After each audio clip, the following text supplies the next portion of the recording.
C'est la Bible noir sur blanc.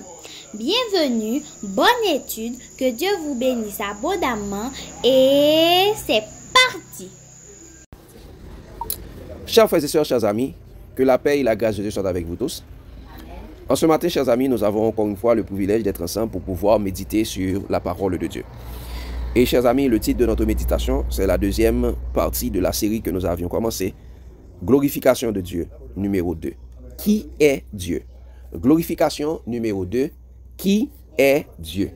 Chers amis, nous trouvons encore une fois notre texte de base dans Jean 17, verset 4, 6 et verset 18.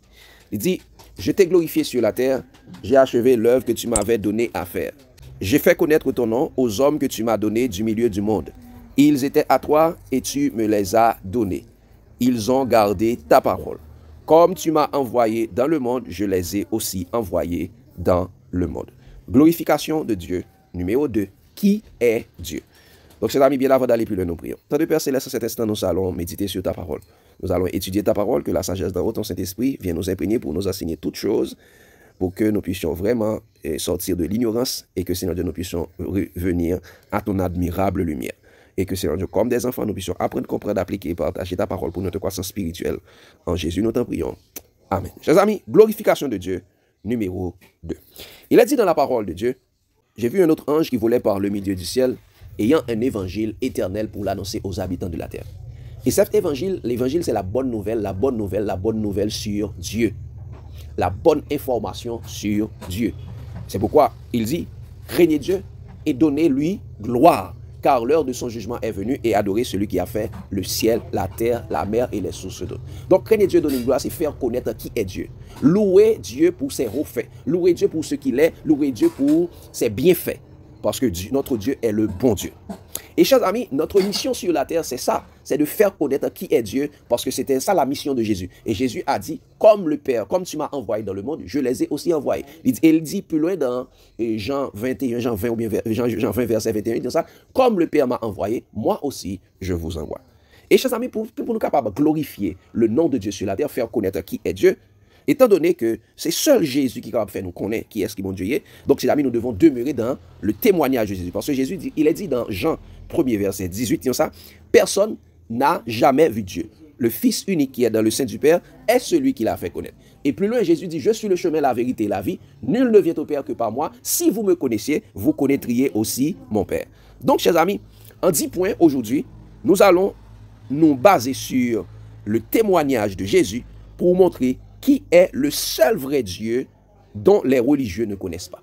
Qui est le seul vrai Dieu dont les religieux ne connaissent pas. Parce que nous devons savoir que, chers amis, la connaissance de Dieu, c'est la vie éternelle, car il est dit dans la parole de Dieu, or, la vie éternelle, c'est qu'ils te connaissent, toi, le seul vrai Dieu, et celui que tu as envoyé, Jésus-Christ. Qui est Dieu? Glorification de Dieu, numéro 2. Qui est Dieu? Et nous allons le voir en 10 points. Premièrement, chers amis, Dieu est lumière, et il n'y a point en lui de ténèbres. Qui premier bagage nous dit? Dieu est lumière. 1 Jean 1er, verset 5. 1 Jean 1er, verset 5, il dit ça. La nouvelle que nous avons apprise de lui et que nous vous annonçons, c'est que Dieu est lumière, il n'y a point en lui de ténèbres. Il n'y a point en lui de ténèbres. Dieu est lumière. L'Éternel est ma lumière et mon salut, de qui aurais-je crainte? Donc, Dieu est lumière. Et qu'est-ce que ça veut dire lorsqu'on dit que Dieu est lumière? Qu'est-ce que ça veut dire lorsqu'on dit que Dieu est lumière? Qu'est-ce que cela traduit? Il n'y a pas de péché dans lui, il n'y a pas de mal dans lui. Regardez ce qu'il a dit, chers amis, dans Jean 3. Jean 3, verset 19 à 21. Il a dit, et ce jugement, c'est que la lumière est venue dans le monde, les hommes ont préféré les ténèbres qu'à la lumière parce que leurs œuvres étaient mauvaises. Il a dit, ils ont préféré les ténèbres qu'à la lumière parce que leurs œuvres étaient mauvaises. Donc, les ténèbres, c'est l'espace où se cachent les œuvres mauvaises. C'est symbole du péché, c'est symbole des œuvres mauvaises. Car quiconque fait le mal est la lumière. Et ne vient point à la lumière de peur que ses œuvres ne soient dévoilées. Donc, monde qui fait mal raille lumière. Donc, ça veut dire, ceux qui font des œuvres mauvaises est Jésus-Christ, est Dieu.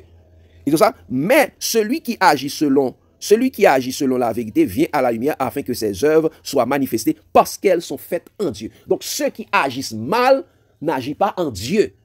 Ceux qui font le mal n'agissent pas en Dieu. C'est pourquoi il dit, Dieu est lumière, il n'y a point de ténèbres en lui. C'est-à-dire, Dieu est lumière, il n'y a point de péché, il n'y a point de mal, il n'y a point de œuvres mauvaises en Dieu. Donc, c'est la première définition que nous devons savoir, chers amis. Dieu est lumière, il n'y a point de ténèbres en lui. C'est que Dieu est le bien, il n'y a pas de mal en lui. Deuxième définition de Dieu, deuxième chose que nous devons savoir de Dieu, c'est que Dieu est amour. C'est quoi, chers amis? Dieu est amour. 1 Jean 4, le verset 8. 1 Jean 4, le verset 8. Celui qui n'aime pas n'a pas connu Dieu, car Dieu est amour. Celui qui n'aime pas n'a pas connu Dieu, Dieu est amour. La meilleure définition de Dieu, c'est que Dieu est amour. C'est ce que nous devons savoir, chers amis, parce qu'il y a beaucoup de personnes qui servent un Dieu qu'ils ne connaissent pas. De même que la femme samaritaine, il y a servi un Dieu que vous ne connaissez pas. Et c'est souvent, ils attribuent des choses à Dieu que Dieu n'a pas jamais fait. Que Dieu n'a pas fait. Que Dieu n'a pas tête le droit pour le faire. Il dit Dieu est amour. Et regardez, chers amis, toujours dans 1 Jean 4, le verset 16, regardez ce qu'il dit, parce que pour pouvoir en faire besoin de 2 ou 3 témoins, il dit ça. Et nous avons connu l'amour que Dieu a pour nous, et nous y avons cru. Dieu est amour. Celui qui demeure dans l'amour demeure en Dieu, et Dieu demeure en lui. Donc, lorsque nous demeurons dans l'amour, nous demeurons en Dieu, et Dieu demeure en nous. Dieu est amour. L'amour, c'est la définition de Dieu. Les caractéristiques de l'amour que Dieu est. Les caractéristiques de l'amour que Dieu est. Comment se manifeste l'amour dont Dieu est. Regardez, chers amis, dans 1 Corinthiens 13, verset 4 à 7. 1 Corinthiens 13, verset 4 à 7. Là où est qu'il y a marqué charité, nous le remplaçons par l'amour parce que c'est l'amour qui devrait être mentionné. Donc ça, l'amour est patient. Il est plein de bonté. L'amour n'est point envieux. L'amour ne se vante point. Il ne s'enfle point d'orgueil. Il ne fait rien de malhonnête. Il ne cherche point son intérêt. Il ne s'irrite point. Il ne soupçonne point le mal. Il ne se réjouit pas de l'injustice, mais il se réjouit de la vérité. Il excuse tout, il croit tout, il espère tout, il supporte tout. Donc, c'est ça, chaque ça nous est là dans l'amour, là, c'est Dieu. On dit, Dieu est patient. Il est plein de bonté, il n'est point envieux, il ne se vante point, il ne s'enfle point d'orgueil. Bon Dieu, pas qu'il orgueil dans lui-même. Il ne fait rien de malhonnête. Il ne cherche point son intérêt. Il ne s'irrite point. Il ne soupçonne point le mal. Dieu ne se réjouit point de l'injustice, mais il se réjouit de la vérité. Dieu excuse tout. Dieu croit tout. Dieu espère tout. Et Dieu supporte tout. Dieu pardonne tout. Donc ça, c'est ça, chers amis. Voici comment se manifeste l'amour dont Dieu est. Et Dieu a prouvé son amour envers nous. Lorsque nous étions encore pécheurs, Christ est mort pour nous. À la croix, c'est l'amour qui a été crucifié pour nous. Donc Dieu est amour. Et lorsque Dieu est amour, chers amis, Dieu ne tente personne. Parce que l'amour ne fait point de mal au prochain. Dieu ne fait rien de malhonnête. C'est pourquoi il est dit, chers amis, aucune tentation ne vous est survenue qui n'ait été humaine. Et Dieu, qui est fidèle, ne permettrait pas que vous soyez tentés au-delà de vos forces. Mais avec la tentation, il préparera aussi le moyen d'en sortir afin que vous puissiez la supporter, d'après 1 Corinthiens 10, le verset 13. Et dans Jacques 1er, verset 13, il dit ça, personne lorsqu'il est tenté ne dise c'est Dieu qui me tente. Car Dieu ne peut être tenté par le mal, il ne tente lui-même personne. Bon Dieu n'est pas tenté par le mal. C'est extrêmement important de savoir que Dieu est amour. Il n'y a point de mal en lui. Et l'autre chose, c'est amis, l'autre définition que nous devons savoir de Dieu, c'est que Dieu est le premier observateur de sa propre loi. Dieu est le premier observateur de sa propre loi. Quand Dieu donne une loi, il est le premier à l'observer. Il est le premier à l'observer. Regardez ce qu'il a dit, amis, dans Psaume 148, verset 5-6. Psaume 148, verset 5-6, regardez ce qu'il a dit. Il dit qu'il loue le nom de l'Éternel, car il a commandé et ils ont été créés. Il les a affermis pour toujours et à perpétuité. Il a donné des lois et il ne les violera point. Dieu a donné des lois, il ne les violera point. Quand Dieu dit que tu ne tueras point, il est le premier à ne pas tuer. Il est le premier à observer cette loi. Quand Dieu dit tu ne mentiras point, il est le premier à ne point donner de mensonges. Quand Dieu dit tu ne porteras point de faux témoignages contre ton prochain, il est le premier à ne pas faire. Quand Dieu dit ou pas de faire adultère ou pas même de convoiter, il est le premier à l'observer. Il a donné des lois et il ne les violera point. C'est pourquoi il est dit, chers amis, dans Job 34, verset 12, Job 34, verset 12, il dit ça, non, certes, Dieu ne commet point d'injustice. Le Tout-Puissant ne viole pas la justice. Le Tout-Puissant ne viole pas la justice. Dieu n'a jamais violé la justice. C'est pourquoi Dieu, on dit que Dieu est amour. Dans Romains 13, verset 10, il est dit, l'amour ne fait point de mal à son prochain. L'amour est donc l'accomplissement de la loi. L'amour est donc l'accomplissement de la loi. C'est-à-dire, Dieu, chers amis, est le premier observateur de sa propre loi. Quand Dieu donne une loi, il est le premier à l'observer. Quatrième chose que nous devons savoir sur Dieu, chers amis, c'est que Dieu est Jésus-Christ. Quoi, chers amis? Dieu est Jésus-Christ. Dieu est Jésus-Christ. Et regardez ce qu'il a dit, chers amis. Et Jean 1er, verset 1er et verset 14, dit ça. Au commencement était la parole. La parole était avec Dieu et la parole était Dieu. Et cette parole qui était Dieu s'est faite chair et elle habitait pleine de grâce parmi nous. Et nous avons contemplé sa gloire, une gloire comme la gloire du Fils unique venu du Père. Donc, Dieu est Jésus-Christ. Dieu est Jésus-Christ parce que le nom de Jésus c'était l'Éternel sauve, Dieu sauve. Et également, il s'appelait Emmanuel qui veut dire Dieu est avec nous. C'est pourquoi Jésus a dit à Jean, aux disciples, dans Jean 14, verset 6, 7, ça, nul ne vient au Père que par moi. Ça, si vous me connaissiez, vous connaîtriez aussi mon Père. Vous connaîtriez aussi mon Père. Celui qui m'a vu a vu le Père. Celui qui m'a vu a vu le Père. Et regardez ce qu'il a dit dans 1 Jean 5, verset 20 à 21. Verset 20 et 21. 1 Jean 5, verset 20 et 21. Donc, Dieu est Jésus-Christ. Regardez ce qu'il dit. Il dit, nous savons aussi que le Fils de Dieu est venu et qu'il nous a donné l'intelligence pour connaître le véritable. Et nous sommes dans le véritable en son Fils Jésus-Christ. C'est lui qui est le Dieu véritable et la vie éternelle. Petits enfants, gardez-vous des idoles. Jésus est le Dieu véritable. Donc Dieu est Jésus-Christ. Et cela veut dire la façon dont Jésus a agi, c'est cette façon que Dieu agit. Jésus est la révélation de Dieu. Jésus est la révélation de Dieu. Jésus est la science de Dieu. Jésus est le mystère de Dieu. Jésus est la sagesse de Dieu. Jésus est l'empreinte du Dieu invisible et l'image, la gloire de Dieu. Donc Dieu est Jésus-Christ. Donc si nous voulons connaître comment, si nous voulons savoir comment Dieu agit, qui est Dieu, nous devons regarder à travers Jésus-Christ. Pas à travers les paroles de Moïse, pas à travers les actions d'Élie, pas à travers ce que disaient, ce que faisaient un ou des prophètes, mais c'est regarder à travers la vie de Jésus. Parce que Dieu est Jésus-Christ, fait chair parmi nous. Cinquième élément, chers amis, nous devons savoir que qui est Dieu encore? Eh bien, Dieu est la vie. Qui est Dieu? Dieu est la vie. Regardez ce qu'il a dit dans Jean 5, verset 19. Jean 5, verset 19. La façon dont Jésus agissait, c'est la façon dont il a vu que le Père Dieu agit. Regardez ce qu'il a dit. Ça. Jésus reprit donc la parole et leur dit, en vérité, je vous le dis, le Fils ne peut rien faire de lui-même, il ne fait que ce qu'il voit faire au Père.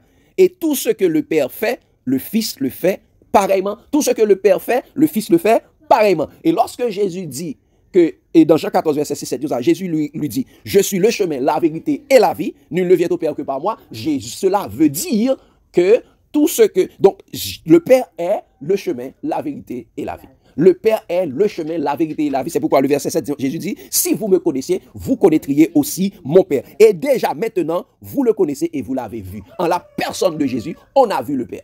C'est pourquoi lorsque Philippe a dit à Jésus, et Jésus, montre-nous le Père, Jésus dit, cela nous suffit. Jésus dit ça, il y a si longtemps que je suis avec vous et vous ne m'avez pas connu, Philippe.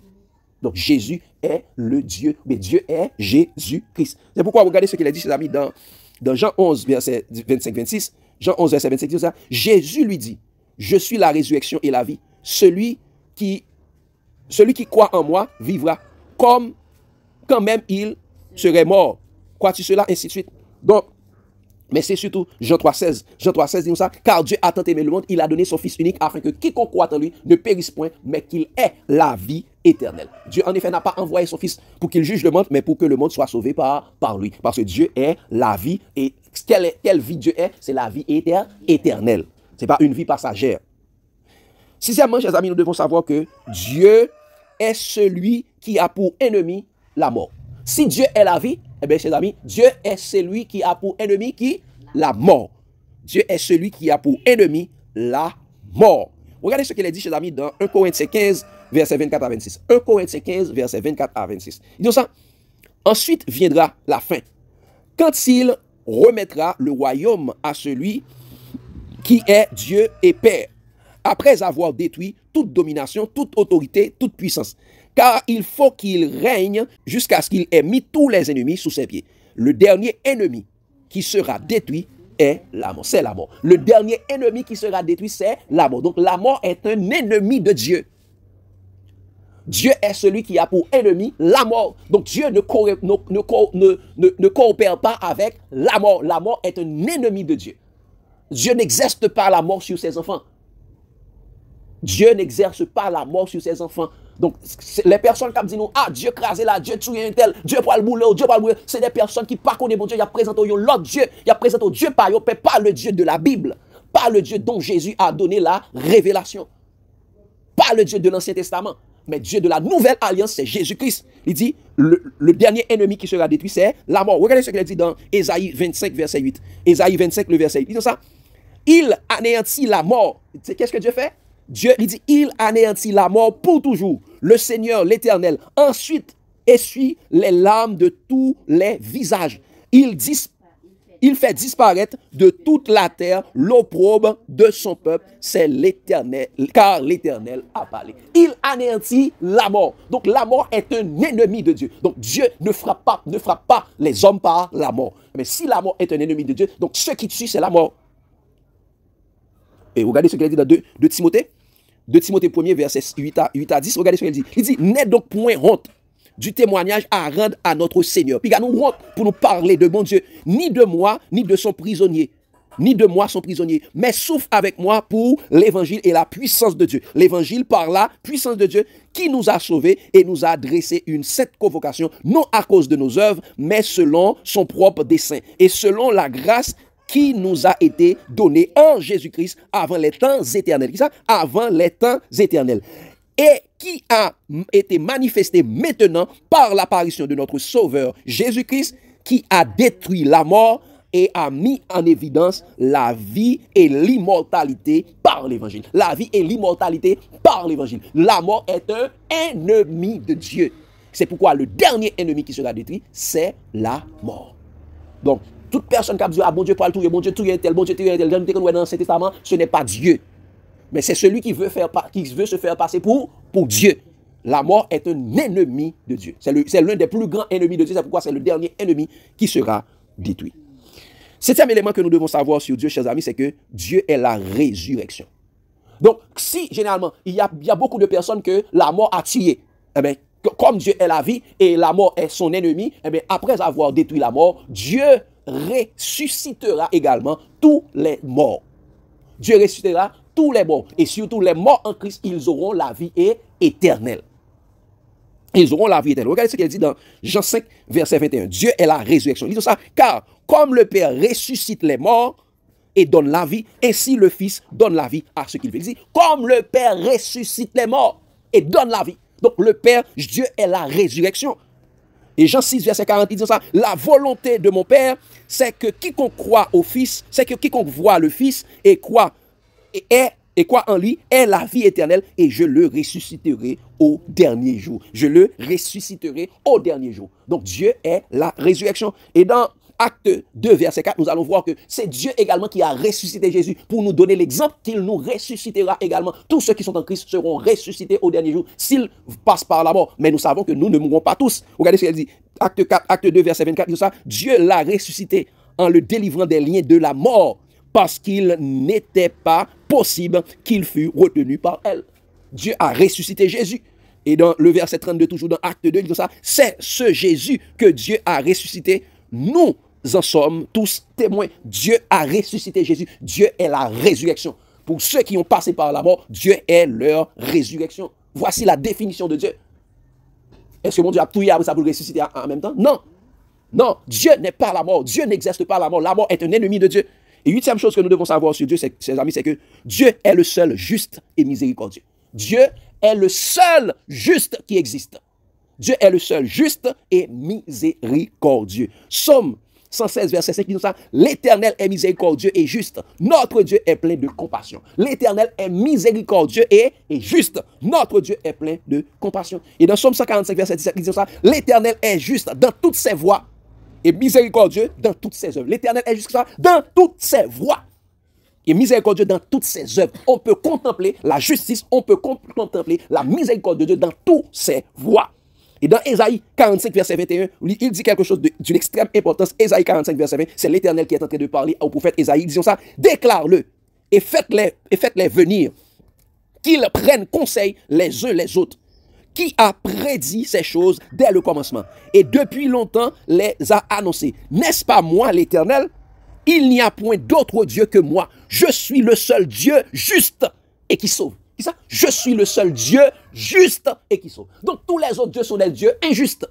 Tous les autres dieux sont des faux dieux. Ceux qui tuent, ceux qui maudissent, ceux qui donnent des maladies sont des faux dieux. Je suis le seul Dieu et juste. Je suis le seul Dieu juste et qui sauve. Et quand on dit un monde juste, ça veut dire un monde qui n'a pas de péché dans lui. C'est quelqu'un qui est sans péché. Regardez ce qu'elle dit dans nous autres lis Somme 30 et Job 34, verset 12. Elle dit ça. Non, certes, Dieu ne commet point d'injustice. Le Tout-Puissant ne viole pas la justice. Et dans Deutéronome 32, verset 3-4, Deutéronome 32, verset 3-4, il a dit, chers amis, Deutéronome 32, verset 3-4, il a dit, chers amis, il dit ça, car je proclamerai le nom de l'Éternel. Rendez gloire à Dieu. Il est le rocher. Ses œuvres sont parfaites, car toutes ses voies sont justes. Car c'est un Dieu fidèle, sans iniquité, il est juste et droit. Okay? C'est qui ça? C'est un Dieu fidèle, sans iniquité, il est juste et droit. Dieu est juste et droit, sans iniquité, sans mal. Dieu n'a point de mal en lui. Donc, ceux qui vous présentent un Dieu qui a du mal en lui, qui savent tuer, qui savent maudire, donner des maladies, qui savent détruire, qui savent grasser, qui savent briser, ce n'est pas notre Dieu. Il vous présente un autre Dieu. Ils servent un faux Dieu, un Dieu qu'ils ne connaissent pas. Mais ce n'est pas notre Dieu, le Dieu révélé en Jésus-Christ. Le Dieu révélé en Jésus-Christ, l'Éternel. Dieu est le seul juste et miséricordieux. Neuvième chose que nous devons savoir sur Dieu, Dieu est le seul bon. Dieu est le seul bon. Il n'y a que des choses excellentes qui viennent de lui. Dieu est le seul bon. Et tout ce qu'il fait est aussi bon. Dieu ne fait rien de mauvais. Regardez ce qu'il a dit, chers amis. Jésus le révèle dans Marc 10, verset 17-18. Marc 10, verset 17-18. Il a dit, comme Jésus se mettait en chemin, un homme accourut et se jetant à genoux devant lui, il dit, bon maître, lui demanda-t-il, que dois-je faire pour hériter la vie éternelle? Jésus lui dit, pourquoi m'appelles-tu bon? Il n'y a de bon que Dieu seul. Qui ça? Il n'y a de bon que Dieu seul. Dieu est le seul bon qui existe. Et quand nous dit Dieu est bon, c'est-à-dire c'est dans toute sa voie, il est bon. Quand nous disons monde bon, ça veut dire que ça n'a pas rien de mal dans lui-même. Donc si Dieu qui a tué son mauvais Dieu, si Dieu qui a baillé maladie, son mauvais Dieu, si Dieu qui a détruit monde, son mauvais Dieu, si Dieu qui a crasé, qui a brisé son mauvais Dieu, ce n'est pas le bon Dieu. Ça fait, faut tout le monde examiner qui Dieu a servi. Est-ce qu'il a servi le bon Dieu ou bien il a servi le mauvais Dieu? Le Dieu révélé en Jésus-Christ, c'est le bon Dieu. Et ça fait, il dit, chers amis, dans Somme 25, verset 8, il dit ça, l'Éternel est bon et droit, c'est pourquoi il montre aux pécheurs la voie. L'Éternel est bon et droit, c'est pourquoi il montre aux pécheurs la voie. Et quelle est la voie de Dieu? C'est Jésus-Christ. Jésus-Christ dit, je suis le chemin, la vérité et la vie. Et dans Somme 100, verset 5, il dit ça, car l'Éternel est bon, sa bonté dure toujours, et sa fidélité de génération en génération. Il dit, l'Éternel est bon, sa bonté dure toujours. Donc, ça dit, Dieu est éternellement bon. Dieu est éternellement bon. Pas le Dieu pas de bon. God is good all the time, God is good. Et dans Somme 145, verset 8, il dit ça, l'Éternel est bon envers tous. Et ses compassions s'étendent sur toutes ses œuvres. L'Éternel est bon envers tous. Pas aucun monde, bon Dieu, pas bon envers eux. Il fait lever son soleil sur les bons et sur les méchants. Il fait voir la pluie sur les justes et sur les injustes. Dieu est bon envers tous, même envers les méchants. Parce que ce que Dieu veut, ce n'est pas la mort du méchant, mais c'est que le méchant est capable de repentir, capable de sauver. Car cela est bon et agréable devant Dieu qui veut que tous les hommes soient sauvés et parviennent à la connaissance de la vérité. C'est pourquoi il a donné son Fils unique, afin que quiconque croit en lui ne périsse point, mais qu'il ait la vie éternelle. Dieu est bon envers tous. Et tout ce qu'il fait est bon et même excellent. C'est pourquoi il a dit dans Genèse 1er verset 31, après avoir fini de créer toutes choses, il a dit, il dit, Dieu vit que tout ce qu'il avait fait, et voici, cela était très bon. Et s'il y eut un soir, il y eut un matin, ce fut le 6e jour. Dieu voit que tout ce qu'il avait fait était très bon. Donc tout ce que Dieu fait est bon et même très bon. Dieu ne fait rien de mauvais, Dieu ne fait rien de malhonnête, Dieu ne fait point de mal. Donc, les dieux qui savent grâce et qui savent briser, ce n'est pas notre Dieu, ce n'est pas mon Dieu. Le Dieu révélé en Jésus-Christ. Ce n'est pas ça mon Dieu. Mon monde capable toujours mon Dieu. Capable exercer ça pour lui. Mais Dieu, pas nous, hein, pas fait mal. Le mal vient de l'autre. C'est pourquoi il est dit, chers amis, dans Jacques 1er, verset 16-17. Jacques 1er, verset 16-17. Regardez ce qu'il a dit. Il dit, ne vous y trompez pas. Mes frères, bien-aimés, toute grâce excellente et tout don parfait descend d'en haut du Père des Lumières, chez lequel il n'y a ni changement, ni ombre de variation. Toute grâce excellente, tout don parfait vient de Dieu. Les dons parfaits viennent de Dieu. Donc pour mon tuer, donc pour mon mentir, pas venir de bon Dieu. Dès qu'on fait laboratoire, qu'on fait médicaments pour tuer mon Dieu, pour tuer mon, ça pas venir de Dieu. Tout don parfait, toute grâce excellente vient de Dieu. Vient de Dieu. Dieu est bon et toutes ses œuvres sont très bonnes. Ses œuvres sont excellentes, ses œuvres sont parfaites. Et ça fait pourquoi il dit, soyez donc parfaits comme votre Père Céleste est parfait. Dieu est parfait. La 10e définition de Dieu, chers amis, la 10e chose que nous devons savoir sur Dieu, c'est que Dieu est invariable. Il est le commencement et la fin. Dieu est invariable. Il est le commencement et la fin. Il y a plusieurs personnes qui disent, ah, le Dieu de l'Ancien Testament, c'est que Dieu, nous sommes sous un autre, comment on dit ça? Nous sommes sur une autre dispensation à Dieu et se manifeste dans une autre façon. Non! C'est Satan qui se déguisait en ange de lumière qui exerçait son sacerdoce dans l'Ancien Testament.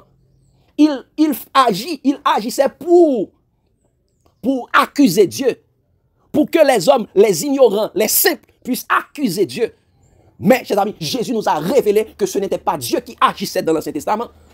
Les anges qui ont tué des milliers de personnes, ce n'est pas les anges de Dieu. Les anges de Dieu également ne commettent point de mal. Regardez ce qu'il a dit, chers amis, dans Malachie. Malachie 3, verset 5-6. Malachie 3, verset 5-6, dit ça. Je m'approcherai. Attendez, Dieu parle, il dit ça. Je m'approcherai de vous pour le jugement. Et je me hâterai de témoigner contre les enchanteurs et les adultères. Les enchanteurs et les adultères, ceux qui servent d'autres dieux et qu'ils se font passer pour des serviteurs de Dieu. Ils sont là pour mentir sur le nom de Dieu. Regardez ce qu'il dit. Il continue pour dire ça. Contre ceux qui jurent faussement. Contre ceux qui retiennent le salaire du mercenaire. Qui oppriment la veuve et l'orphelin. Et n'est qu'à casser pour capable prendre l'argent, pour capable prendre 10 000. Il dit, il a pris ça, il a témoigné sur mon Dieu faussement. Il a pris 10 sur nos bons dieux. Il a pris l'argent sur nos bons dieux. Alors que bon Dieu pas nous, c'est lui qui baille petit lit. C'est pas prendre mes petits. Bon Dieu pas lui dit, l'Éternel est mon berger. Je ne manquerai de rien. Il dit, l'Éternel est mon berger. Il pourvoit à tous mes besoins. Nous ça, qui font tort à l'étranger et ne craignent pas, dit l'Éternel des armées. Car je suis l'Éternel, je ne change pas. Et vous, enfants de Jacob, vous n'avez pas été consumés. Si l'Éternel sont de touillés, je dis à Jacob t'a consumé. Je dis à Israël t'a consumé. Je dis à toute la tête t'a consumé déjà. Parce que valait mal nous fait. Moi-même t'a consumé. Je suis l'Éternel, je ne change pas. Je ne change pas.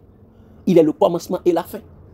C'est pourquoi lorsque nous fait comparaison entre ça, Élie t'a fait et ça, Jésus t'a fait, Élie fait différence dans les boulets de cohortes de 50 hommes.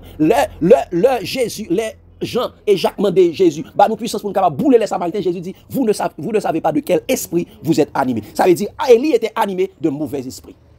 C'est le mauvais esprit et du faux, de celui qui veut faire face, de Satan qui a boulé les deux cohortes de 50 personnes.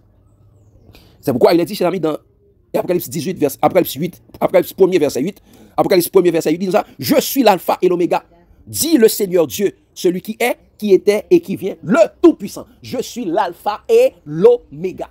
Il est le même hier, aujourd'hui, éternellement. Apocalypse 22, verset 13, dit ça, je suis l'alpha et l'oméga, le premier et le dernier, le commencement et la fin. Et dans Hébreux 13, verset 8, dit ça, Jésus est le même hier, aujourd'hui, éternellement. Voici qui est le Dieu que je sers. Voici qui est le Dieu que je sers moi-même. Je ne sais pas. Par contre, pour nous-mêmes, qui Dieu que nous avons servi, nous avons servi Dieu qui touille, nous avons servi Dieu qui baille malédiction, nous avons servi Dieu qui baille maladie, nous avons servi Dieu qui compte détruire, nous avons servi Dieu parce que qui est-ce qui compte détruire? Jésus dit ça, le voleur ne vient que pour dérober et détruire. Et deuxièmement, de monsieur Benapoué, aspect ça yo. Qui est le destructeur? Qui est le meurtrier? Qui est le criminel? Qui est le menteur? Qui est le malfaiteur? Qui est le mal? Qui est le péché? N'a pas pour nous ça. Mais le Dieu que je sers, chers amis, avec persévérance, révélé en Jésus-Christ, voici qui il est, chers amis. Voici qui il est. Le Dieu que je sers, voici qui il est, chers amis. Premièrement, chers amis, il est la lumière. Il n'y a point en lui de ténèbres. Deuxièmement, il est amour. Il n'y a point de mal en lui. Troisièmement, chers amis, il est le premier observateur de sa propre loi. Il a donné des lois et il ne les violera point. Parce que l'amour, lui qui est amour, l'amour est l'accomplissement de la loi. Quatrièmement, il est Jésus. Dieu est Jésus révélé. Cinquièmement, chers amis, Dieu est la vie. Sixièmement, chers amis, Dieu est celui qui a pour ennemi la mort. La mort est un ennemi de Dieu. Et Dieu ne se sert pas de ses ennemis pour faire du mal à ses enfants. Les amis, c'est un père méchant. Pour la servir à ennemi pour le pini petit li. Par contre, qui est-ce dans nous là qui t'a bail, qui c'est on papa nous tayé, nous t'a pral bail yon ennemi nous bat petit nous. Yon ennemi qui cherche touyer nous et puis nous dit OK, pas de problème. Ah mon cher, soit petit là font bagay, al calel pour moi. Ou bail yon ennemi calel pour. Mais mon cher, j'en te besoin pour nous t'a tout touyer pour. Jacques dat besoin. Ou bail yon ennemi on corriger petit tout. Alors que ennemi a cherché pour le touyer. La mort, c'est au monde qui t'a cherché touyer mon Dieu. La mort touyer bon Dieu sous la croix, oui. Nous connaissons ça? La mort touyer bon Dieu sous la croix. Mais ça, la mort pas de connaître. Bon Dieu a une capacité pour le ressusciter. Donc, sous la croix, bon Dieu touyer la mort.